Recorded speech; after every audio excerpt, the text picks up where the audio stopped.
Hello students, welcome to social fields. So आज हम बात करेंगे क्लास 9th हिस्ट्री का chapter number 1 the French revolution का first topic French society during the late 18th century के बारे में। जो ड्रास्टिक इवेंट हुआ था 14 जुलाई 1789 को, वो क्यों हुआ था उसे जानने के लिए हमें थोड़ा पीछे आना होगा 1774 में। एंड 1774 में लुइस 16 बोनबोन फैमिली के किंग थे and he ascended the throne of France. ये फ्रांस की राजगद्दी को संभाल रहे थे।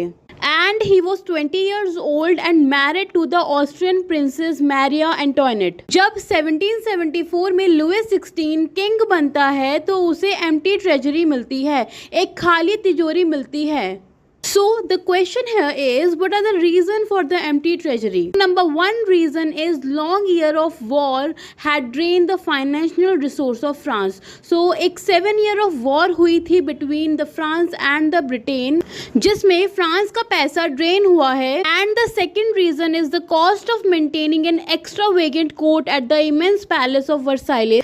इसमें पैलेस को मेंटेन करने के लिए जो कॉस्ट लग रही थी उसमें भी फ्रांस का पैसा जा रहा था। The third reason is that France helped the 13 American colonies to gain their independence from the common enemy Britain।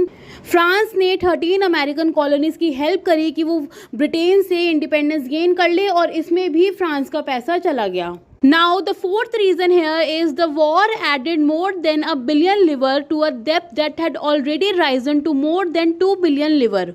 तो वॉर में हेल्प करने की वजह से फ्रांस को 2 बिलियन लिवर का भी कर्जा हो गया और उसमें भी फ्रांस का पैसा चला गया। लिवर फ्रांस की उस टाइम की करेंसी का नाम है। Now the fifth reason here is that lender who gave the state credit now began to charge 10% interest on loan. जिसने फ्रांस को लोन दिया था अब वो 10% लोन चार्ज कर रहे हैं, जिसमें इंटरेस्ट पे करने में फ्रांस का पैसा जा रहा है। And the sixth reason here is to meet its regular expenses such as the cost of maintaining an army, the court, the running government offices और यूनिवर्सिटी। तो इन सारे रीजंस की वजह से फ्रांस में किंग को एम्प्टी ट्रेजरी मिलती है, तो किंग को कुछ ना कुछ तो करना होगा ट्रेजरी को भरने के लिए।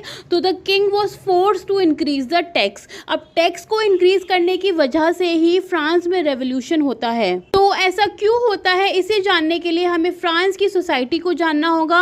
तो stay tune for such video and I hope you like this video. Please do share it with your friends and don't forget to hit the subscribe button. Thank you for watching.